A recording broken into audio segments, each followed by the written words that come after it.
Hello, ladies and gentlemen. Welcome to Film Prods from myself, Matt, and my co-host, Tyler.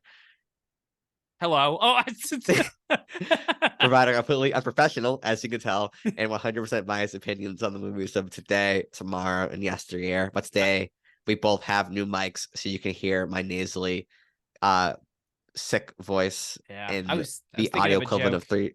Oh, you're Yeah. thinking of a joke? That's why I was completely distracted is I was off in the different universe thinking of a way to insult you. It didn't work out.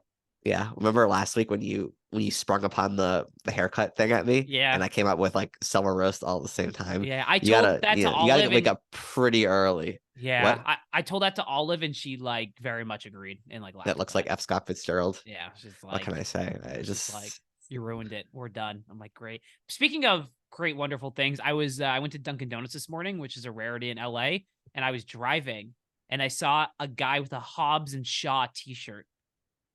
Like a long sleeve. I didn't know they made those. It was like on the back. It was and you great. bought one immediately. I actually robbed him. Is He's Hobbs and just Shaw the only good movie with The Rock in it?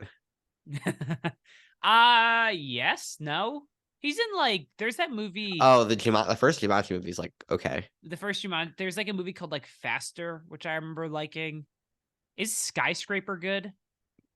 I would be surprised if it was I, good. I don't think I like Rampage. Isn't that I rewatched Rampage? It wasn't Shut that up about good. Rampage. It's a terrible movie. You won't accept. Did we see that together? I've never seen it, but I know it's Okay. bad. I think it was in college. I showed up and went Rampage. I think it texted you. It was like, we have to see this. And you're like, I will not be friends with you. You make me go see Rampage. You made me see Hellboy, like the David Arbor one. And I remember I was coming. I remember we were talking at dinner, and you're like, and I think I said you said you want to do a Hellboy movie. I'm like, if that movie gets below 50% and 15% Rotten Tomatoes, I'll go Yeah. see it. Thinking And it it was not gonna be, think it was gonna be got like like a in like the 9. 30s or 40s. And Yeah. I was at Italian club at school. I was in the bathroom. I checked my phone. You took a screenshot. It was 9%, and he wrote, "We're seeing this movie tomorrow." And I'm like, oh my god. Do you know I And fell then you fell asleep? asleep I during the fell movie, and I had to asleep. watch the whole thing. I missed like a solid like 11 minutes of the movie. I woke up and I was like, I don't know what's going on. Because it was when he was in like an elevator and I woke up and he was in another dimension. I was like, Yes. I don't know what's happening. And you're like, I don't know what's happening either. I was like, okay. It was awful. Speaking of not knowing what's happening and movies that are definitely not modern classics, Yeah. we are continuing the modern classic series with film frauds. Tyler, this was your idea for This is any an idea. new listeners. What is the Search for Modern Classic series all about? So we basically are looking at movies. We still haven't agreed upon a date. Every episode it gets further and further back. But we basically look at like modern movies and we just basically try to like we just talk about them. We try to figure out like, oh, are these going to be classics 30 to 40 years down the line, gauge impact, gauge stance and like the film discourse. And basically just like talk about the quality of the movie because there are going to be movies that are we will probably talk about that are middling in quality. Maybe not the one today, but we'll talk about that have like a impact on film that might be felt decades down the line. And to clarify, the modern classics are not like we're not fully judging them based on how much you like the movie.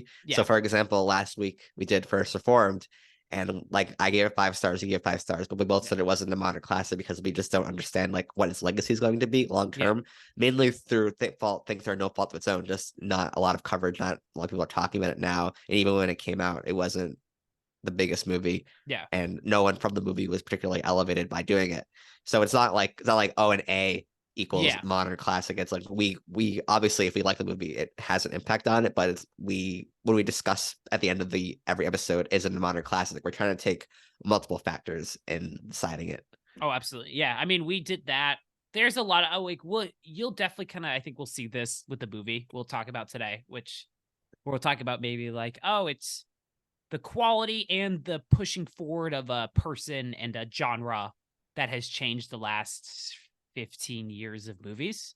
It's Yes. interesting. Like this is something like it is really hard for us to like watch a movie we really like and be like, yeah, no. Like we can't do it. Like we did that with Decision to Leave. We both really like that movie, but it's not even the best movie of the 2010s from that director. So it is Yeah. what it is with that. But Well, Matt, Decision to Live came out in 2022 or damn it. 2021. So Well, post 2010. How about that? I yeah. forget we're not in 2020 anymore. Okay, Matt. What are we talking about today? What movie? Today we're talking about Robert Downey Jr.'s Iron Man.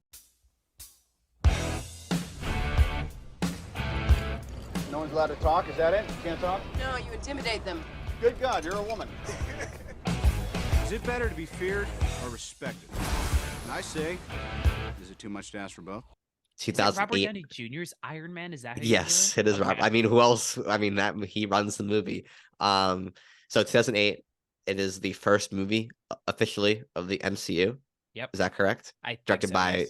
Jon Favreau, who you might know now as the guy who is helping ruin Star Wars. I don't watch Star Wars. I'll let you have that opinion by yourself.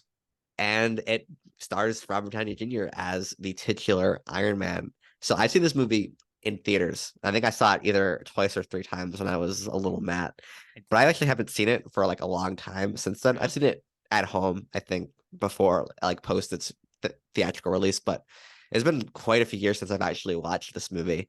And we're talking about this movie mainly because of its impact on like modern day film. Like as we said, this is the movie that kickstarted the MCU, something that when you talk about like the movies of the 2010s and 2020s, like you cannot discount the impact that Marvel has had on cinema, for better or for worse, in a lot of regards. Yeah. And mainly because like we've been talking about a lot of like artsy indie movies for search for modern classics, we want to like set the precedent that we're not just talking about like indie movies, we're talking about the 2010 films and 2020 films and like late 2000s films in general. So here we are with Iron Man. What are did you see Iron Man in theaters when you were a wee one? Yeah, I was, God, we were what, like 10, I think, when this came out. I mean, that's like the ripe age to just be like, because I remember 2007 was Spider-Man 3, and like 2005 the best Spider-Man movie. The best Spider-Man movie. And 2005 was like Revenge of the Sith. Like I was definitely like seeing these big like science fiction superhero comic book movie. Matt just almost dropped his laptop. I've like there were 10 when these came out. We like we'll eventually talk probably about the grand scope of Marvel more than like just kind of like broad generalizations. But I mean, when you're a young kid, you don't really know like movies. You're into like action. I mean, at this age, we were like super into like wrestling and like all these kind of like big. Yeah, at that like... age, I was super into wrestling. And I've grown up since then. Now you're like, it's just only gotten deeper. But no, like at that age, I was like super into like everything like action and like extravaganza, and the fact that there was like a cool guy in like a really cool suit fighting as a superhero. You're just like, oh shit, this is like the coolest thing ever. And you watch it when you're 10 and you're like blown away because you're like, I don't think a movie has ever looked this good. I think I've seen this like 5 to 8 times in my life. When I was younger, I used to watch it a bunch, and then I showed it to my younger brother, and then I remember I rewatched like this on my own and rewatching it now, and I'm just like, I like have this movie pretty much like down and memorized. Don't really feel like I need to watch it again, but yeah, it's something. It's really interesting. What about you? What do you think? So I'm glad you talked about like remembering the movie, because Yeah. watch this movie, I was shocked by how much I remembered. Yeah. Like scene for scene. Like I remember like specific lines and Yeah. how the movie goes. And there's so many like memorable like little moments in the movie that just has stuck with me for the past like decade and a half, basically.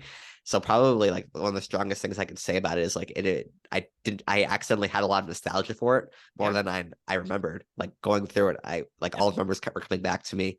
And did you know who Iron Man was before you saw this movie like in 2008? I was 10. I was super into Spider-Man. Because I remember like my old library house used to have like the nonfiction section, and it used to have like the comic section. And I remember always renting like the X-Men comic. Like it was like an X-Men encyclopedia, because I would just go through and like look at the characters, because I was super like I knew Wolverine.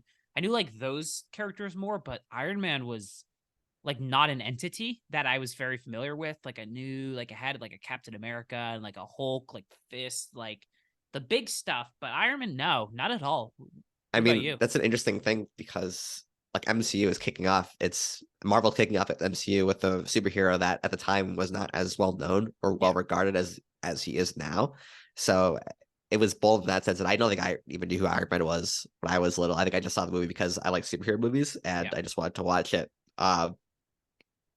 So yeah, it was like a really interesting choice for them to start off with Iron Man. And I think going into the movie, probably the best thing I could say about it, apart from the nostalgia aspect, is the fact that Robert Downey Jr.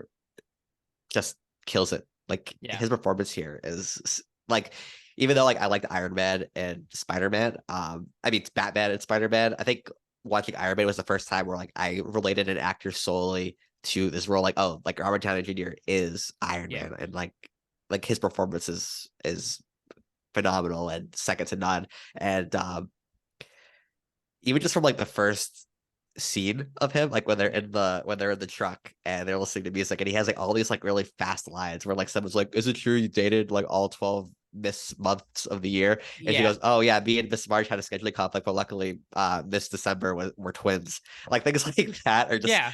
like they're just like really funny and witty, and especially compared to what the witty jokey stuff Marvel would become. Like for example, Infinity War, Yeah. Iron Man at one point says, "You look like Squidward." Then there's a long pause so the audience can laugh, and then the movie continues. Like Yeah. here, the jokes, the wittiness, and like the dry humor all play and establishing his character. Yeah. So I'm wondering like that first scene and like that first action scene, especially compared to what Marvel will become with aliens and Yeah. robot armies and people with and people with like near invincibility, like Yeah. how that opening action scene and opening sequence in general impact you on this rewatch. It's pretty like shocking when you see a movie like this. I mean, a lot of this I wonder is do we enjoy it because of how the excesses happened? Like there are the attempts at like smaller emotional movies in the MCU, like the Shang-Chi.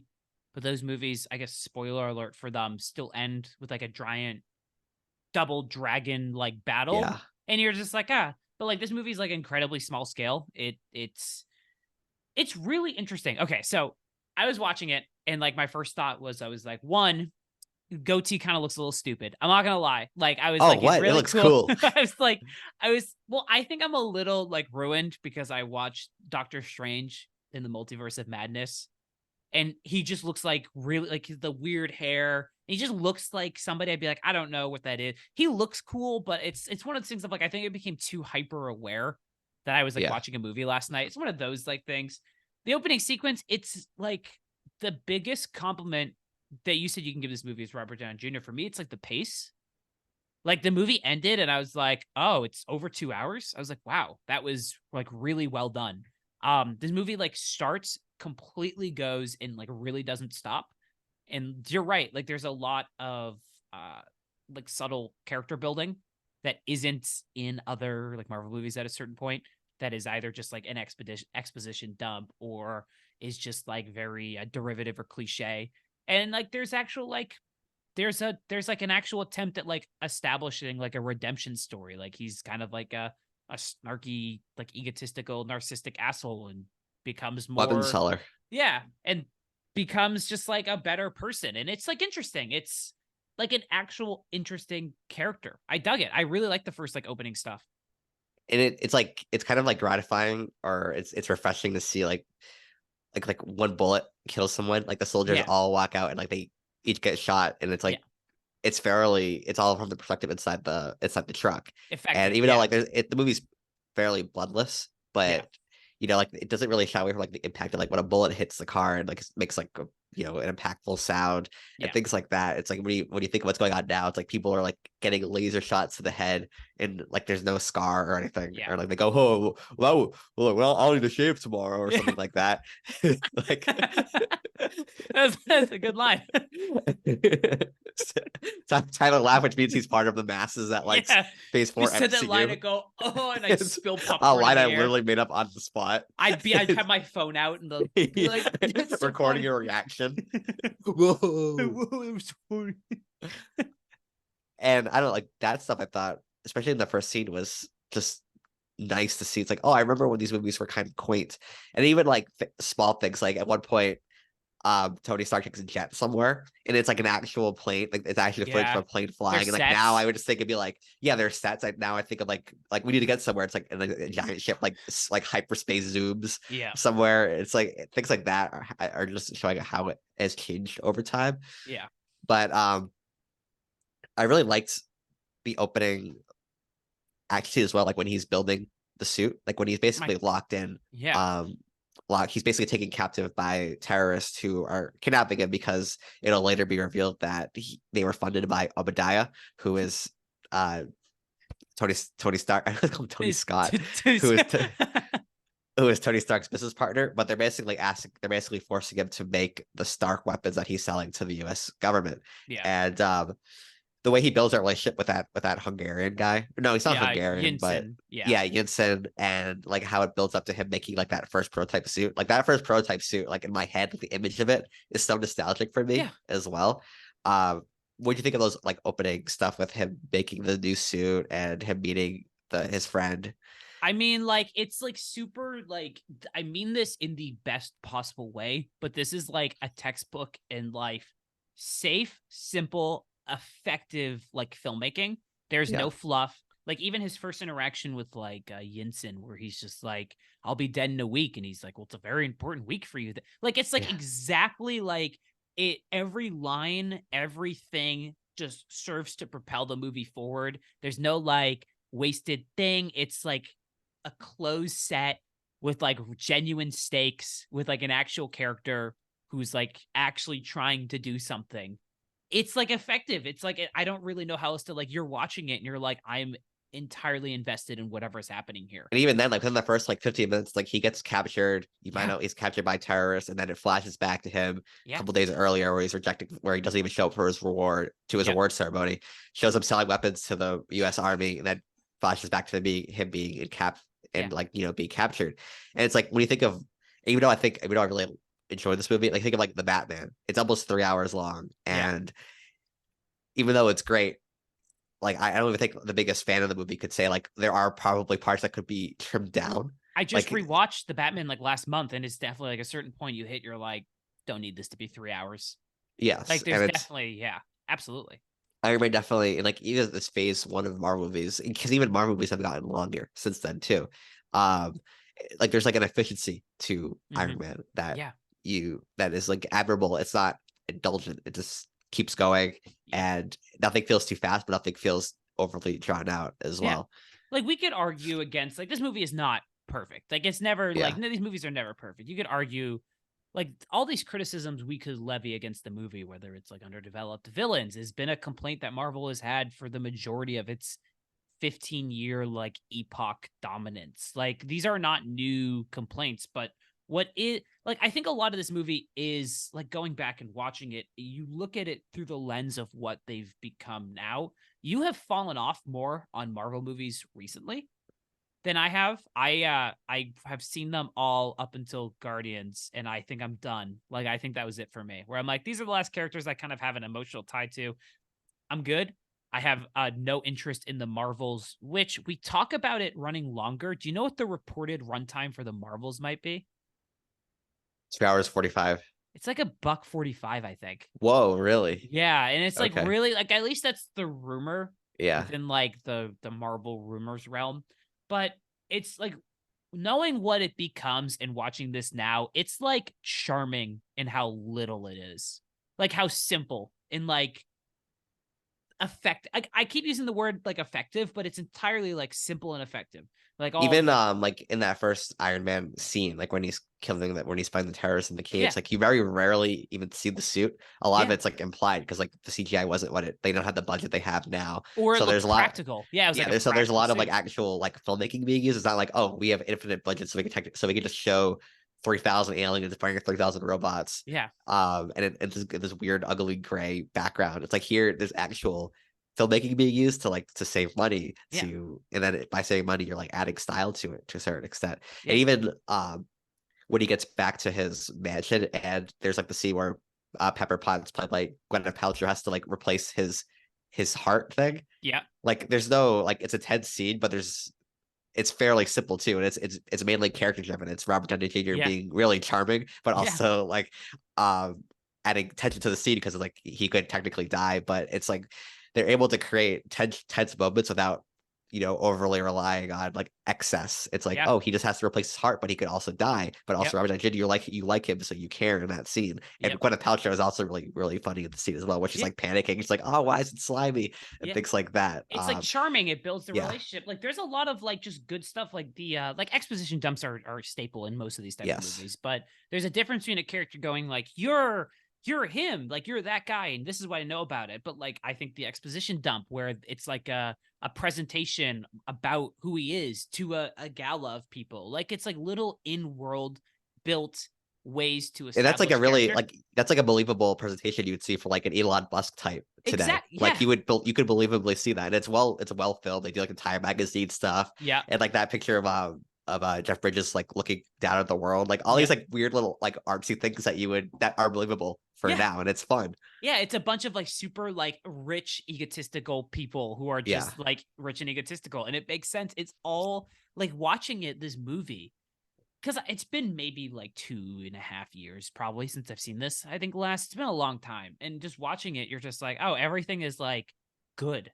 Yes. Like you're like, even if the stuff is underdeveloped, like all of the like the 10 Rings terrorist group, they aren't Yes. like they're technically like the tertiary villains or whatever the word is. But like they're like, it's like, yeah, they're not really like characters, but they're like the people in there are like effective. That one bald guy with the scar who has this like big like speech about like technology and the bow and arrow, and that he's beaten by even more advanced technology, and it's thrown like little like moments that keep that like satisfaction going. So like we saw Iron Man in theaters, we were young, but then like we even saw the culmination of it in Infinity War, and being able to watch the scope of it increase, and even just like how effective and like simple this one is with like the smaller characters, the smaller everything. I mean, we haven't talked about like any of the action sequences yet, but like how just like quick and like they're done, they're to the point, and they're over. And it's really refreshing to see a movie like this. It was really, really nice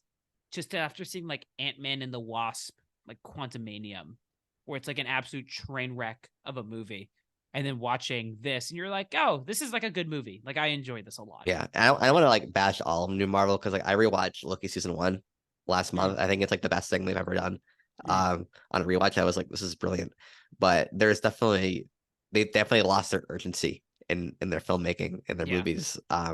Whereas this movie does feel urgent. But what do you think of the actual fight scenes in this movie? Okay, so this is like the big thing is I like wrote down, there is a set. Well, first off, the first of like building the suit, like we talked about, the cave sequence, the instant death, the flamethrower, the jetpack escape, and the rescue is all like just like top tier, like effective, like problem after problem after, so, and then like figuring it out. That jet, like building the suit, the first flight where he lands and like punches all the terrorists and then like flies the jet, and there's like very little quips. Like so when the biggest difference I think now we can make a case is watching this movie between like 2008 Marvel and 2023 Marvel, and is when he like lands, like you see it in action for the first. He doesn't say a single thing. He just punches people, he shoots people, and it's just like really like you're like, whoa, that's cool. In 2023, there would have been a quip. Like there would have been quippy. And it would have been dialogue. like more soldiers and like more just stuff. More colors going on. He literally only says that he's all yours, and then he flies away and he gets shot with the fucking tank, and it's like, and he shoots it, and he blows it up, and then like walks away, and you're like, whoa. Yeah. That's that was great. Like, yeah, you're like, this is cool. And then you have the jet sequence, and that's also equally, you're like, I don't know how they made this, but it looks phenomenal. What do you think? What was it like for you? So I did like that. I would say the suits, the CGI doesn't quite look amazing. I thought it looked fine. I didn't think it looked terrible. The colors looked a little off. Like he looks, especially when he wears like the yellow and red suit, even though I like the design, it looks a little too animated for me. Okay. Not that it's bad, it's not distractingly bad. And like I rewatched scenes from Endgame a couple months ago, and like everyone looked like they're floating in nowhere. Like it's like, because it's all green screen, so it doesn't look that bad as like some other like overly CGI stuff. But like when you're like in like a terror zone, it's like everything's gray, and it's like It's like refugees running around and being shot, and then it's like Ivan comes down. He looks a little too colorful, Okay, and I it can kind of understand that. like throws me off a little bit. I'd say the worst piece of CGI in the movie is when he is in the silver suit and he's flying for the first time, and then he goes up and freezes and he falls and he's going whoa whoa whoa Yeah, whoa he like falls. Yeah. yeah like to me like it wasn't really moving like a suit should move. It was moving like a person would move. Like it doesn't have like that mechanical element to it. Yeah. But these are like nitpicks, really. Like I probably enjoyed him building the suit, the new suits, like when he's in his mansion, which seeing the mansion again like triggered nostalgia in me because it's like we've been in this mansion for like 2008, 2015 when Iron Man 3 came out, Oh, was that or 20? I thought that was 2013 when that came out. 2013. It's like Yeah. 5 years of Yeah. this mansion. It's like I was like, oh man, like I feel like it feels like it Yeah. feels like coming home to like in a really weird sense. You're like, I Yeah. haven't seen this place in a million years. Like this is so nice. Just like him making the suit and like interacting with Obadiah and with Pepper, all that stuff. I really really liked more. But like the action does what it needs to do. It's serviceable, and like you said, there's some really good shots, like when he shoots the tank with the missile and he's walking away as it explodes. Yeah. I liked kind of ironically, the action music, just like power chords is like Yeah, it's just like it 2008 is rock. very generic, but like kind of like heartwarming at the same time Yeah. as well. It's Because it is just simple. yes.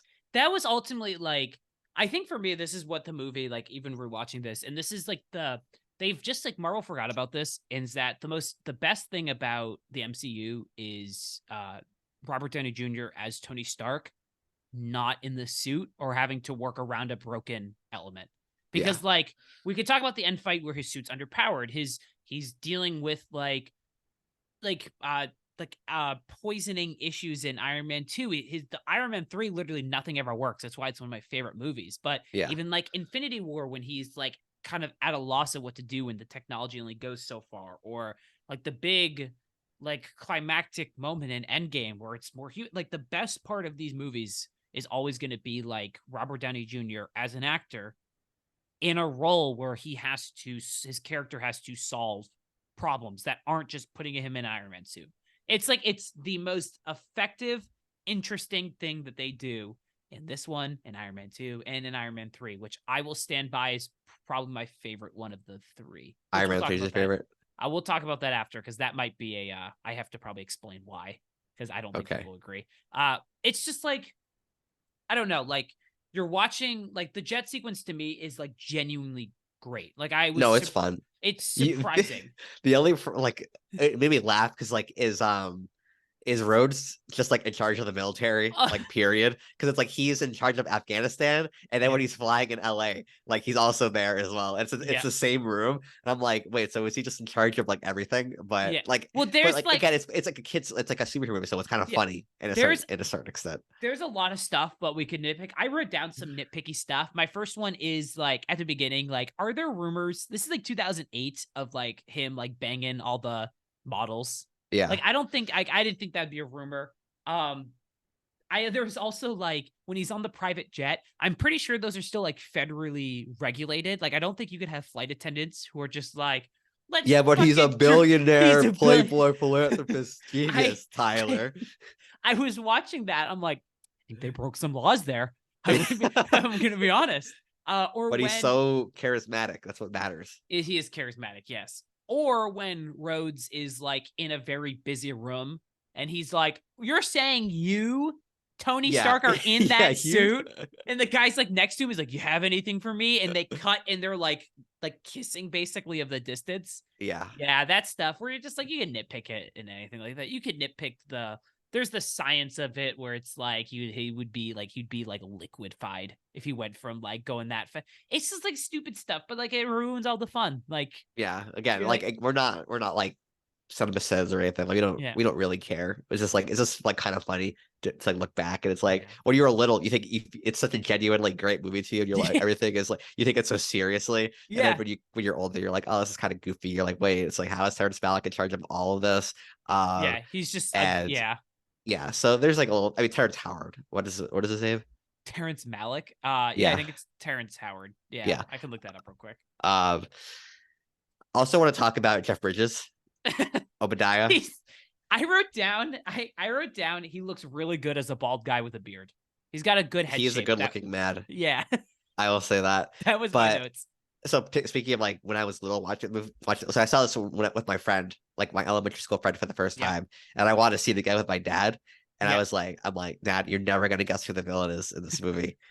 Like I thought he did such a good job disguising the fact that he was the villain. Yeah. And my dad's like, "Oh, is it the ball guy?" And I'm like, "Yeah." Like Yeah. I How'd you couldn't know? believe he figured it out. Like when he turned on Tony Stark, I was like, no, like I did not see it coming at all. I swear to God, I did not see it coming at all. Like I was completely, and then like obviously watching it now, I'm like, it's like clear as day that he's gonna be the bad guy and everything.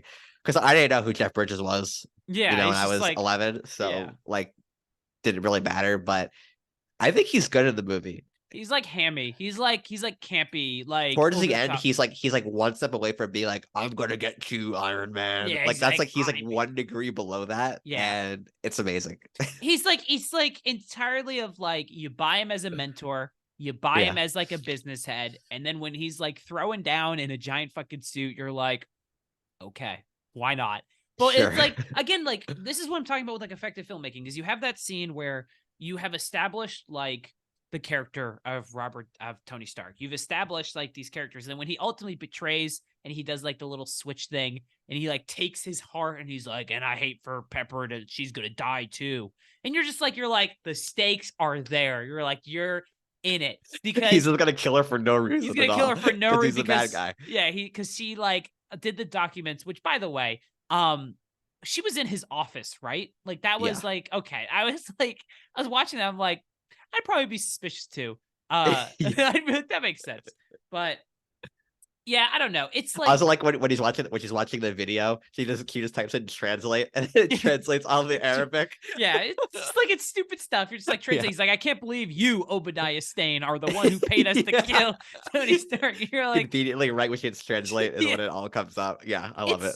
It's one of those things of like, I don't think not every single movie has to reinvent the wheel. Some of my favorite movies are just movies that recognize the genre that it's in and then work to make it as effective as possible. One of my favorite examples of this is Francis Ford Coppola's The Rainmaker, which is, have you ever seen that or heard of that? No.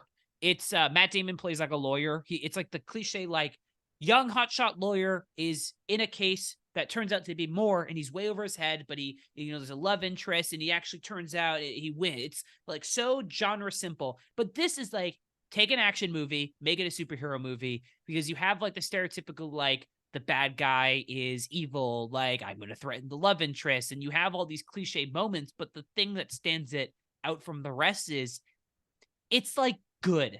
Like, And like the actors and the writers are playing it like genuinely too, Yes. which helps. Where like, again, it's like I do like later phase Marvel movies, but it's like I hate it when they acknowledge the absurdity, but also still stick with the absurdity too. Like when Jared Ryder's like, I got a bow now, we're fighting robots. This is crazy. It's like, if you don't have to put this stuff out, Yeah. like to pretend like you're cooler than it, or like that you're in on the joke, and then still keep doing it. Like, Yeah. just like you could have fun. Like this movie has fun, but it's also is like sincere. Like I hate it when like I feel like it's very lack of sincerity when when the movie feels like it has to acknowledge its absurdity. And like here it's like, yes, there are silly moments that we can laugh at, but again, everyone's playing it fairly straight. Yes. It's just that Tony Stark is like a irreverent character. Yes. And it's not just like a plot contrivance where they have to feel like they're have to justify their own like craziness of the plot. And it's, I don't know. Yeah, again, it's just nostalgia for like for a simpler time. Yeah, where you could take where you could just have fun. That is exactly like, it's every single thing. So for the past, like we haven't talked. So Marvel, let's quick. All right, we're gonna get into it. Let's get it. This is take the wheel. This one. I like Marvel. I want to clarify. I have grown up with these movies. I have literally, except for Black Widow, because we were in COVID, I have seen every single one of these things in theaters. I'm not joking. Shill. I'm a shill. I'm 100% shill. I've seen every single one of them in theaters. I love the events. They're just like, they're for me. Like, but at a certain point, even I have this first one came out when I was 10. Is 15 years later, 25. I'm kind of a little done with it. You and I are going to go see Aquaman. Like, it's just the nature of it. We saw the trailer. You and I texted. We're like, holy shit, buddy movie, like with Orm. Like, Buddy let's team go. up. Yeah. I cannot wait. Yeah, the only person to remember is Patrick Wilson's name in the movie. I'm like, it's Orm, it's King Orm. Do you know, real quick, the rumors that that movie is testing horribly? Like Really? there are rumors. And again, these are like the stupid Marvel scoopers people. Okay. But that people are walking out of the free test screenings of like Aquaman. They don't like it, which means you and I Was that on are Reddit? it was on like it's like the Marvel scooper people. Oh. So it's like those people who do like the scoops and stuff. They do their like, oh, fucking Yeah. like Adam Driver is gonna be the guy, and that he's Yeah. not because Okay. I don't know. Marvel is a behemoth. Well, Aquaman is DC, so how? I'm sorry, you're right. The DC scooper. But Marvel is a behemoth unlike anything ever. It's comparable only to like the mass adoration and adulation for like Star Wars.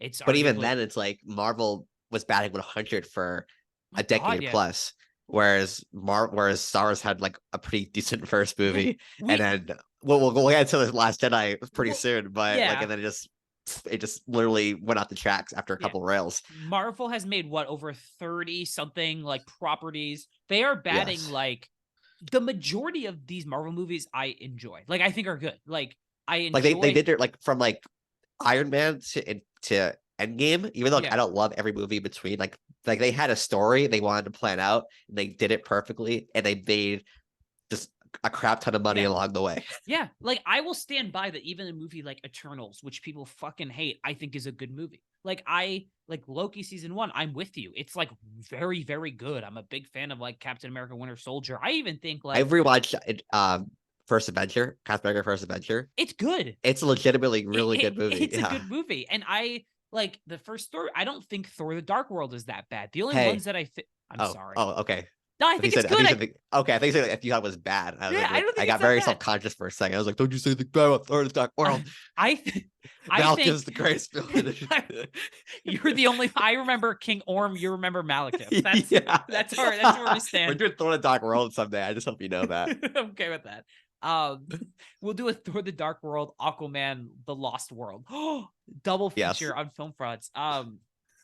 I think like my least favorite ones are probably like I don't like Far From Home like at all. No, wait, no, yeah, because it's Yeah, Far From Home we Homecoming. saw in theaters Yeah, with you, me, and Alex, and like that was the first time where I was like, I'm getting kind of sick of this. yeah, I was 'Cause it's- I didn't like it.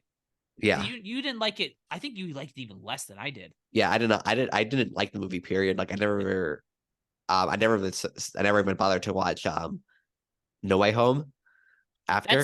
That's like decent. It's like good. It's like a good movie. It's But like Far From Home, it's like I like traveling, and like I'm like oh yeah, Spider-Man Europe, this is gonna be sick, and it's just like him fighting drones yeah, and you're and like, like really oh, stupid CGI. Like yeah, that was that and Doctor Strange are the two movies like where I was like purely my Marvel fanboy phase, and I was like sitting there and I'm like this is kind of I'm not really feeling this. Doctor What's Strange wrong was- with me? Doctor Strange, I think, was like kind of ruined for us because that was the summer we went and saw like a movie every week, and it was the Yeah. Jason Bourne and Doctor Strange trailer where we would Yes. see it like 4 times a week, and we were just Yeah. like, holy shit, I'm so done with this. Yeah, These movies are not bad. They are fun. They are events. There are some movies that are closer to movies. I would say this one is closer to a movie. and this is like these are the only thing where like the mainstream is like aware of Easter eggs and stuff. Where like you go to a theater and people clap for like weird things because they are lonely, they have no lives, and they want attention when watching these movies.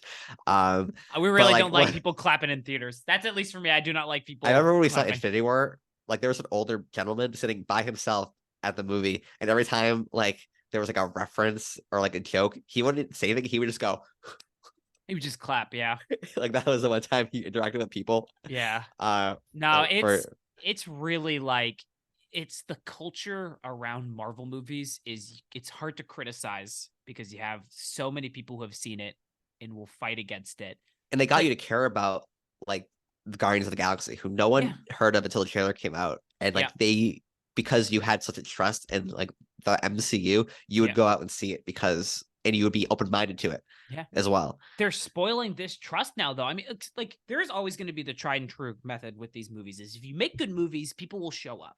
And Yeah. the quality of these movies, even general audiences are starting to recognize they're like, I don't I don't really need to see this. And there's like a lot of different factors of it. We're still kind of like we're still in that post kind of COVID area. Theaters are super expensive. Streaming is more accessible. Like people are still kind of like battling with the post COVID like movie theater experience. And a movie like Ant-Man Quantumanium, where they hear it and they're like, apparently that's not that good. Like people are not going to rush out to go see this. And the reason that we like focus on Marvel movies and like modern classics, and it's like we could put up any of these Marvel movies and they would unfortunately, I think that sounds bad, but they would be in some capacity part of a modern classic. Whether or not Iron Man is a modern classic, which we'll talk about eventually, it's part of something that has changed how movies are made, are seen, are eventized, are put together. It's changed to the point that when a movie like Barbenheimer happened this summer, where Barbie made like $1.4 billion and Oppenheimer made 900 million, it's like the craziest thing that's happened in movies in a long time. I mean, we could probably make a whole series on like aborted cinematic universes that like oh never, my God, yeah. that like we're all trying like to mimic the Marvel formula that were unsuccessful. And it's like, it's weird seeing Iron Man. It's like it seemed like it was made for the intention of just making a good movie. Yeah. And then like they had maybe in the back of their mind that like maybe we could make a cinematic universe out of it. But Iron Man is like a complete story.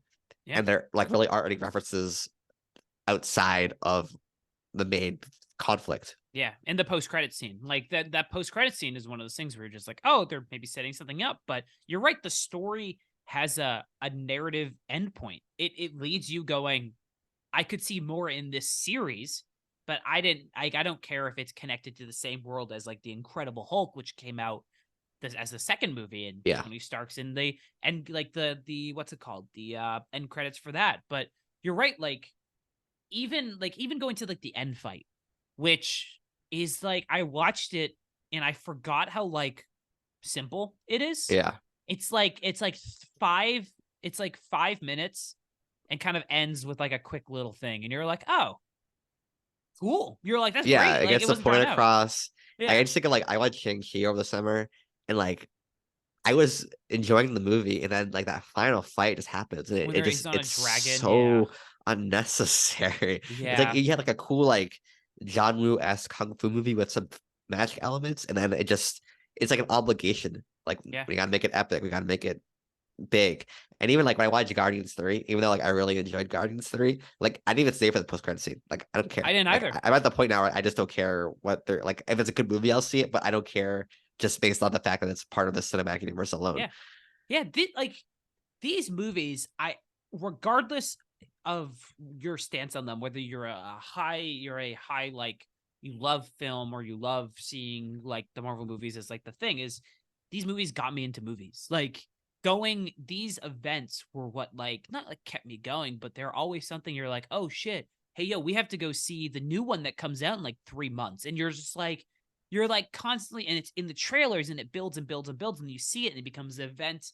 Another one, it's like it has like kept people going to the movies. It's kept Tyler staring at a bottle of tequila.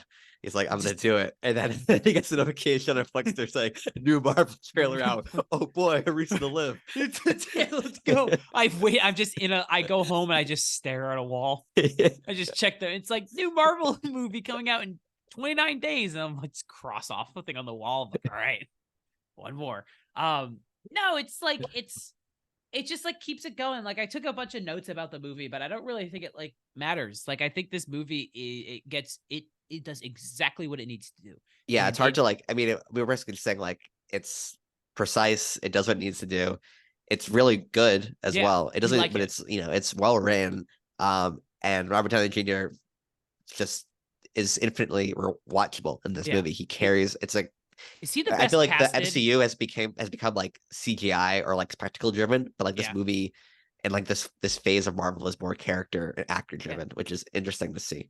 Is he the best casted, do you think, Marvel actor? It's between him and Chris Evans, I would say, like both of them, which is funny because like they're both like the two leads of Civil War as well. Yeah, like I think those two, and not like, I mean, I think like obviously like Chris Hemsworth is amazing as Thor. No one can really play that, but like the two like core people I would say are probably Captain America Chris Evans, Yeah. Robert Downey Jr.'s Iron Man. It's pretty crazy. I think Marvel like greatly underestimated people's connections to those two characters, because as Yeah. soon as they were gone, I mean, it became kind of like unfurled a little bit. Is like, who do you Yeah. gravitate towards? It's like we like a lot of Everyone's favorite Brie Larson. See, it's like that's the thing. Is like I hate shitting on Captain Marvel. I don't think it's a very Yeah. good movie. I haven't seen it. You haven't So seen it? Yeah, you're. no. But like it's like there's not like we saw Iron Man when we were 10 and Endgame came out in 2019. Yeah. So we were in our 20s. We had literally gone through like adolescence into adulthood, like early adulthood. With like these characters. Like we know that like, oh, once a year we're probably gonna get like we're gonna see Tony Stark and we're gonna see Captain America and it's gonna be interesting and there's gonna be fun. And then, spoiler alert for the most popular movie that's ever existed, or at least in modern times. But he dies, and when he dies, you could like feel a collective like, oh man, you're like, I was going back for him. Well, not like an on that, but just like this is the end. Like we've done it. Like Yeah. we've reached the end. We've told the like story. I think Infinity War and Endgame, like again, the movies you could like. I know like why I missed like a 30-minute like breakdown, like nitpicking session on Yeah, I don't care about Infinity War that much. and I mean on Endgame. It's like who cares? Like it feels like it's the end of the MCU. Like I think Iron Man's death is necessary because it feels like it's like that last emotional chord just Yeah. strike. And then like, I kind of like the idea of like having like like a Guardians movie after like some aftermath stuff, like return to the like the Skyrim or the Shire moments for MCU. Yeah. But like they're trying to like rebuild another epic conflict, and it just feels like we've done it. Like we've done it. Yeah. It's like it's incredible to say like Iron Man, the first Iron Man is basically about terrorists kidnap a man. Yeah. And we go from terrorists kidnap a man to the man is wielding magic space rocks that rewrite infinity or rewrite the universe as he battles an invulnerable, unstoppable purple alien. And you're just but like I like that. But the thing, like the impressive thing is about that is like I say those two lines, and you're like, somehow they've gotten from there to same man holds universally like changing rocks, and it makes sense. And it but like from like a all story from like has been told over 11 years, yeah, it's more believable. Whereas like now they're trying to like their foundation was semi-realism that built into fantasy, but now it's like when they're rebuilding their foundation is absurd fantasy with 10 plus years of lore and history behind it, and it's gonna build higher. And it's like at this point, even the people who are like loyal, like the loyalists of MCU, are kind of like their heads are like spinning. Yeah, they're like, how do we? Yeah. Now we're in multiple universe. Like, I don't want to constantly go back to like Shang-Chi as a movie, but I think Shang-Chi is actually like really representative of this like weird bridging of the gap between like these two time periods where you have like the first 90 minutes of Shang-Chi, maybe a little bit more, is like, you're right. It's like Hong Kong, like action movie with like an attempt at like an emotional establishment of like a family dynamic. And you're like, there's character, there's emotion, and there's stakes. And it ends with they're in another reality and there's two dragons battling on top. And you're just like, and like that stakes of like the smaller family drama is like gone. And you're just like, it's like, it's kind of sucks. Like, it's kind of disappointing. I kind of miss it. I would also say like, just like from like the cinematic universe as a whole, like when you think like Thanos is going to have like this like long-term impact on the galaxy, like what he did, like he erased half the population or something. Yeah. Was that what happened at the end of Infinity War? Yeah. He like erased half of the population from the universe. Yes. And then you watch Far From Home and it's played off as like a joke. Where it's like, cool, remember we all got wiped out? Like nothing has changed at all. Yeah. I think that kind of exposed a lot of like Marvel's lack of commitment. Because Far From Home was after Endgame, right? It was the first movie. I think it was like the first movie after. It was like pegged as because it was like Tony Stark is dead. That was. And I think that movie established that like there really aren't any stakes in this universe because nothing. Because again, like what is the Team America quote like? 9/11 times 1,000 or something. I have no idea. They're like, it's like when they're talking about like a terrorist attack, like this is 9/11 times 1,000. Like this was literally 9/11 times 1 billion. Yeah, and it's a joke. It's a joke by the next movie. Yeah, where it's so like it has shown some like grave flaws in like, Yeah. but like there's also like, do you watch like you saw the Loki show? Like, do you watch these shows? Like, I'm not a TV guy that much. I don't really watch You watch TV Loki, shows. right? I watched Loki. Yeah, I've only seen Loki from the TV shows. I watched Moon Knight, but if I'm being completely honest, I did not watch Moon Knight sober ever once. I was very like, I would take like an edible and I would just like be like, I don't know what to do, and I just put on Moon Knight. But Like like I watched Loki because like I like Tom Hiddleston that's as exactly Loki. me too. Yeah, And then like the show ended up being really great, and like I actually got connected to the other characters. And then on Yeah. a rewatch, like I was like, the show's even better than I Yeah. remember. Than like I thought it was. It improves in a rewatch, which is Yeah. rare for a Marvel property. exactly. So and it's like I just think like season 2 is coming out in October, and I'm just so worried it's gonna be connected to like Eternals and like all this other crap I just don't care about. Like I just Yeah. want them to make like their own thing. Yeah, but you have the exact point you made where the first Thor is like it's mystical, it's high fantasy or whatever. Yeah.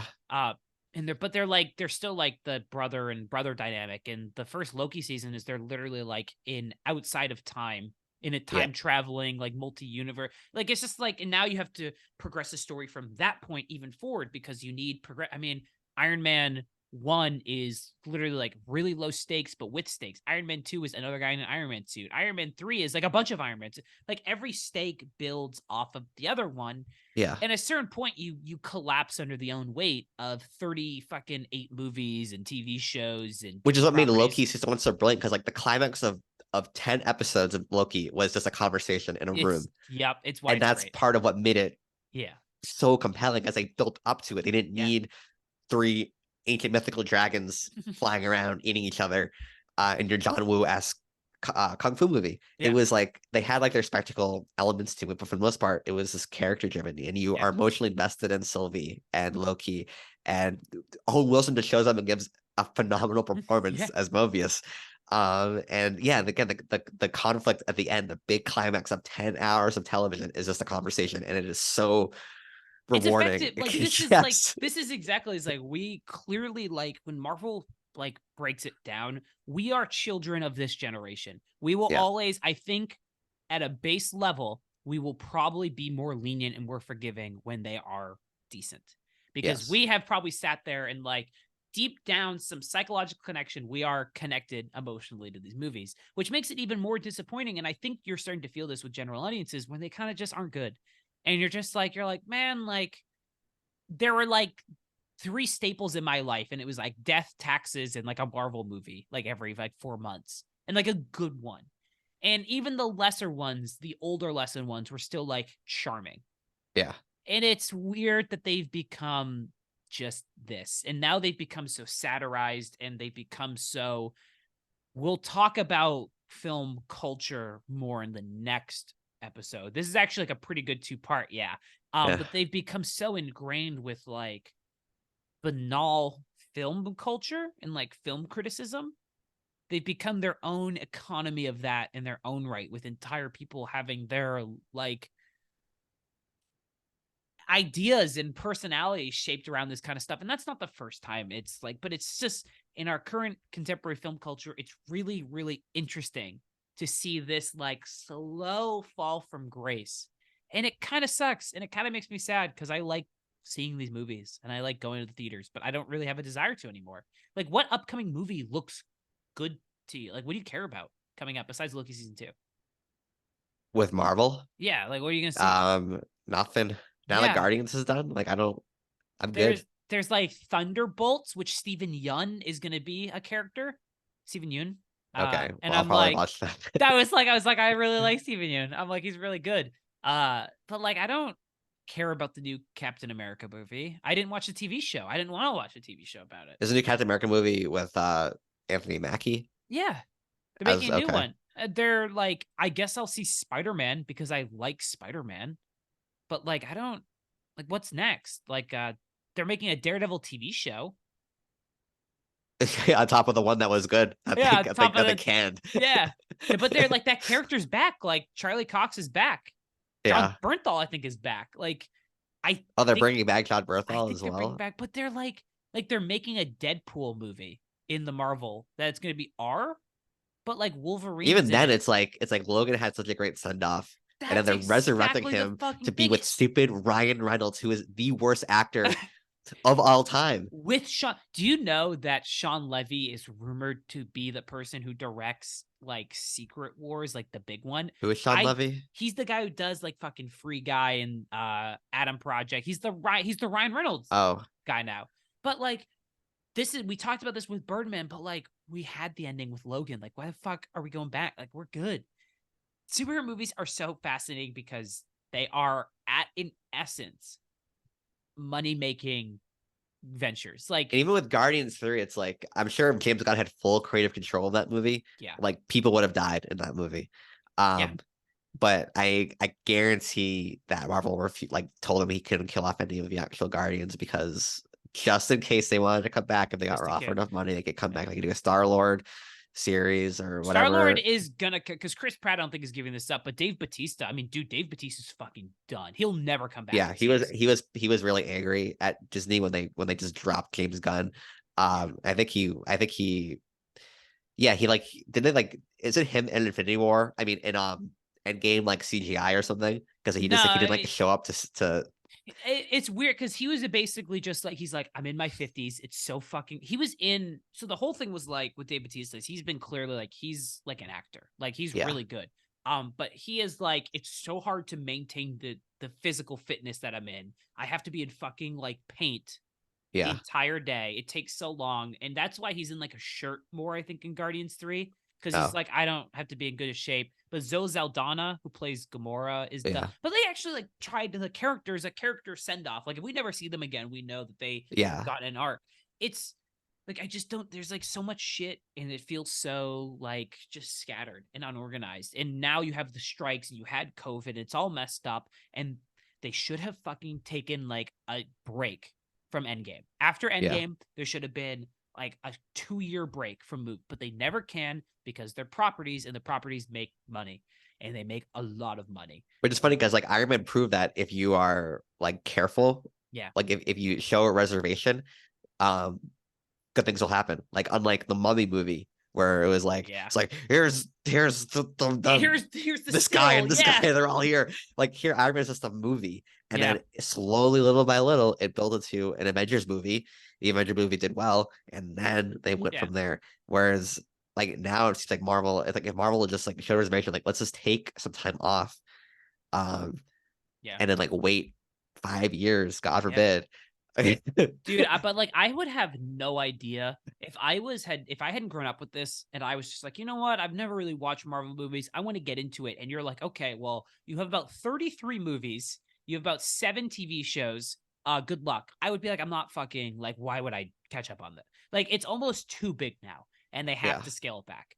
Or they don't have to, they're not going to, and the strike is gonna fuck them up. And they're making, I don't think they're making the Deadpool movie. I don't think anybody's scabbing. Oh man. Yeah. We're not getting the Deadpool movie. We don't like Deadpool 1 and Deadpool 2 were fun first viewings and movies that have not aged very well in my eyes. But I just like I miss these type like watching Iron Man made me more like just like melancholic than anything else. We're just kind of like, man, these used to be like really simple, like fun movies. You want to discuss whether or not Iron Man is a modern classic? Do you think it is a modern classic? I think it is because it is the Kickstarter for the MCU. And if you did want to do an MCU rewatch, like you would have to watch Iron Man. I think it's like the perfect formula of like how to set up a cinematic universe that no other studio attempting to do a cinematic universe has learned from. Is just to make a good movie. And I do love what Iron Man represents, even though we kind of ended it on a dour note on the MCU. Like we do like this movie. Like we would recommend you go watch this movie. It's a good movie. We recommend you watch it even if you had no interest in any other MCU movie. Like this movie stands alone on its own. It's a Robert Downey Jr. being awesome for 2 hours. And it is a modern classic to me, even though again, I don't like this movie as much as First Reformed, but when you look at its impact and its legacy, it's undeniable. This movie is a modern classic. Yeah, I would completely agree. I would say that there is like because we can't do the entire MCU for modern classics, but if we were to probably pick a couple, Thor: The Dark World, and Thor 3 and Thor 4 and all the Thors. The Thor. We were never doing Thor- anything with Taika Waititi. No. Maybe. What we do in the shadows, I would Yeah, maybe. that'd be the And one. Thor we Ragnarok probably- is really good, but Yeah, I don't. Yeah, I'd I do just what hate we do in the shadows. yeah, He's rough.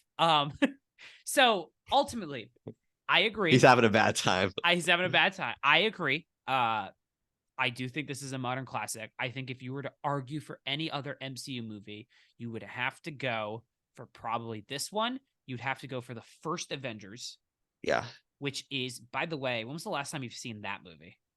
a long time. It has aged like shit. It looks Really? awful. It looks really bad.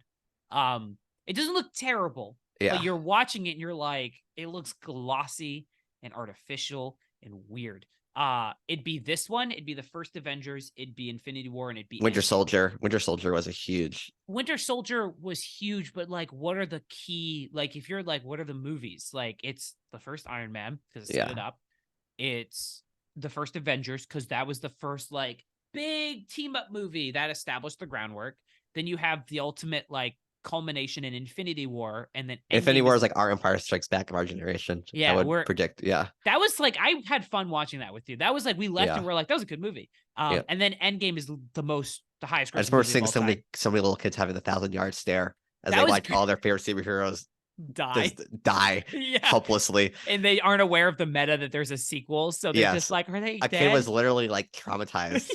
he was just like he The couldn't kid believe walked Spider-Man out. just died right in front of him. Yeah, the dad walked out and he asked his other son, he's like, is he okay? And he's like, I don't think so. Yeah. Yeah, it was great. But yeah, this is a modern classic. This is what we need. This is what we need, kids miserable. No, I mean, it's a modern classic. It established Robert Downey Jr., which we probably should have talked about more, but it's whatever. He's one of the biggest movie stars we have. Yes. Even if we don't Again, think of it that way. because if you look at who's elevated, the Marvel as a property was elevated by this movie. Iron Man was elevated by this movie.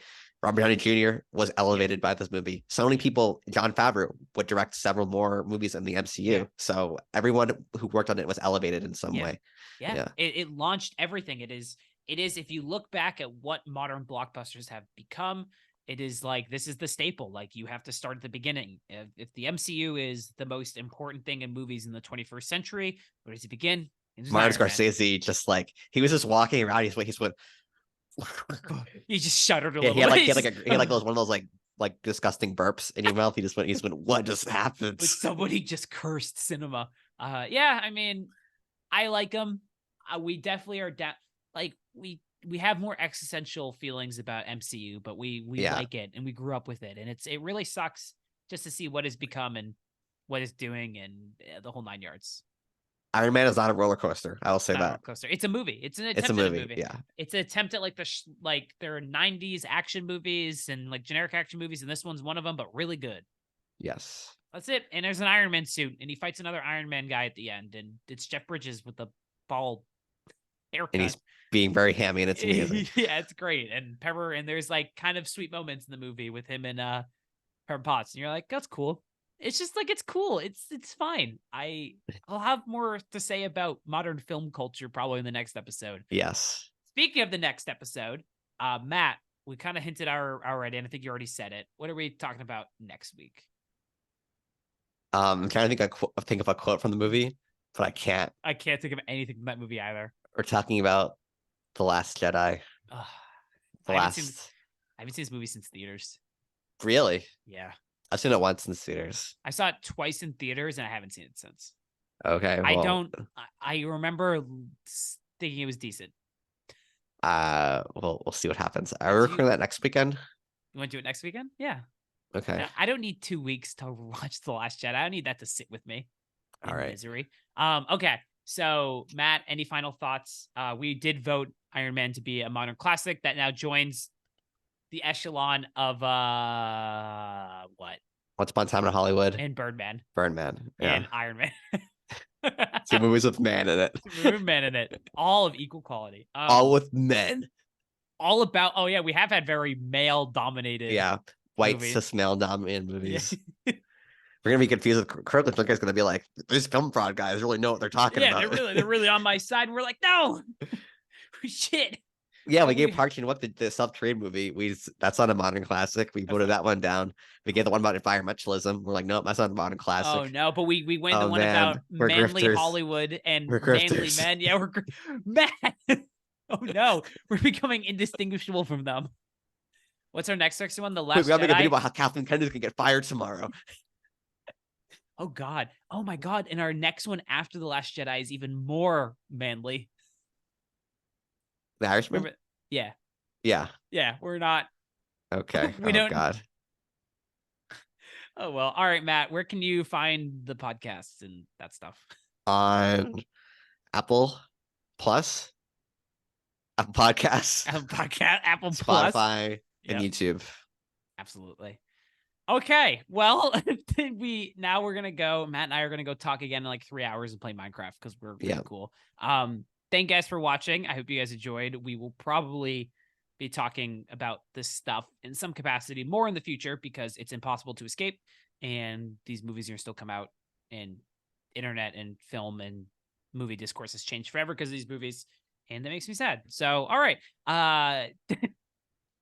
Thank you guys for watching. you're like Reverend Toller talking to the kids about the slaves underneath Yeah, the. slaves were under that. Yeah, they were movies, and they We're gonna watch them forever. They watch them forever. They're never gonna Giant stop. space bugs flying in the sky. I went and saw Blue Beetle. You did Fuck see Blue Blue Beetle. Beetle. Saw Blue You saw- Beetle. You see, like every Ryan Reynolds movie and every DC movie that was like in that that's transitioning period between like we don't know what we're doing in Cinematic Universe and James Gunn's takeover. Yeah. So good for you. Thank you. I watched Batman vs Superman not too long ago. You're at the point where you're watching so many movies that you don't even log them on Letterboxd. Like you can't even be bothered to like just log them. I on logged Letterboxd Batman anymore. vs Superman on Letter.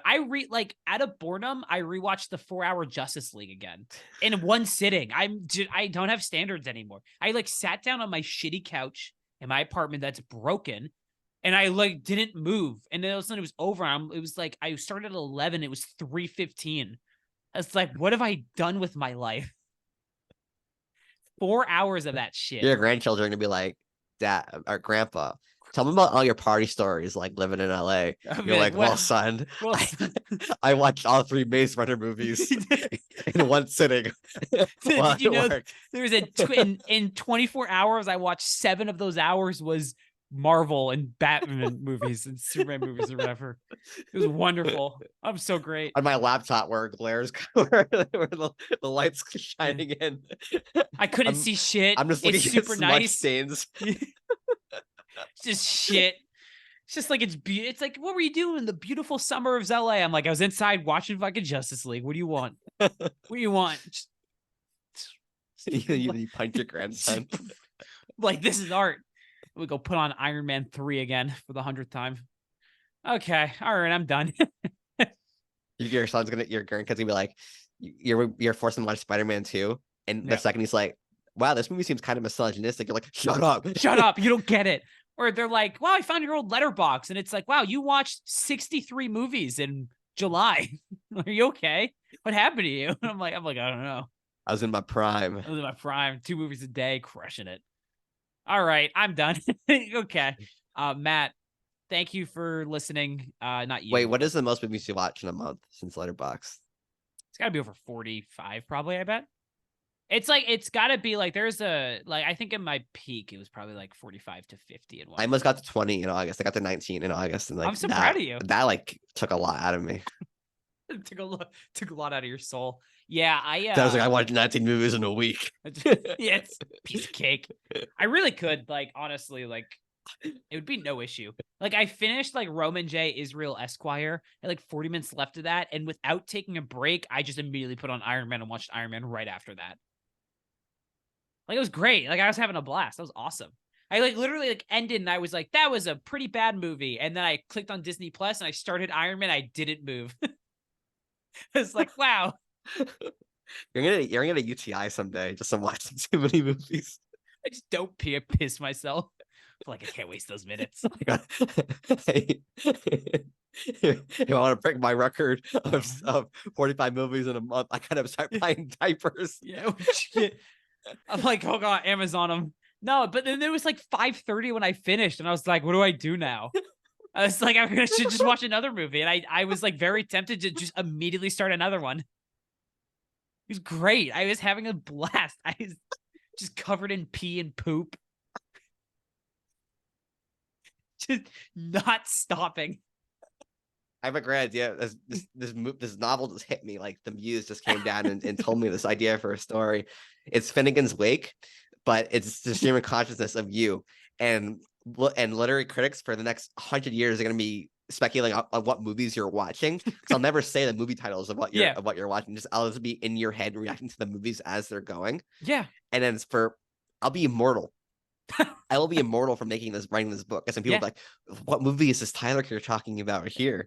They must be there, like it must be like they're like a, like a high art. Ryan Reynolds references. Yeah, dude, so we don't get what he has he seen them all? And I'm just like 4 watches back into the Adam Project. I'm like, gotta start 5th one. I think I missed some parts. There'll be like a whole time dedicated to you taking off your diaper and like describing everything that's going on down there. As I take off my diaper and as Red Notice plays again for the 3rd time in the week. No, I can't say the movie titles. Oh, sorry, I can't move the movie. Ryan Reynolds is being attacked by a bull. He's attacked by a bull. CGI bull with the rock. It's beautiful. I've just pooped myself again. I haven't moved. It's pure panic. When you were talking, I literally looked up and like a light just dawned on me. And it was like, this is going to be you're abandoning all your other projects from now on, and you're spending the next 30 years writing this book. I'm just going to observe you watching movies. Just watch me. So I could just. It's like a guy blows up. I'm like, that's right. I'm like, that's right, Tyler. That's right, Tyler. He's. I think he's pooped himself in excitement. Oh, okay. I'm gonna go watch a Ryan Reynolds movie now. Start it now. You gotta have time. I don't have to get this going. In 30 years, I don't think my immune system will keep up. I'm gonna rot away from the inside. Oh, okay. Matt. Tyler actually doesn't know that people stop wearing masks outside. He still thinks people wear masks outside. That's how long it's been since the last time. Yeah, I haven't seen sunlight. Yeah, I don't really. I'm just in a cave watching movies on my couch. The reason the couch is so bad is because I've broken it. I'm sitting on it all the time. Yeah. Oh, okay, Matt. That was a fun little end bit. Okay. Yeah. Thank if you ever give me the YouTube login, I'm gonna make highlights of all this stuff. I will give you the YouTube login one day. I'll give it to you. I just forget. Okay. All right. Thank you guys for listening. Matt, any final points? I'm now thinking about I'm speechless. I'm not thinking about how many movies I think I could watch in a day. I think I get through like 6 before I like pass out. I want you to rewatch all Hobbit and Lord of the Rings movies in one day. That'd be extended editions. Yeah. Is there enough time in the day? That'd be like nonstop. Yeah. I bet I could get it done. It's a challenge. It's easy. I could do it. Okay, Matt. Thank you for joining. We will be back with The Last Jedi in a week from now. And yeah, goodbye. Goodbye. Bye.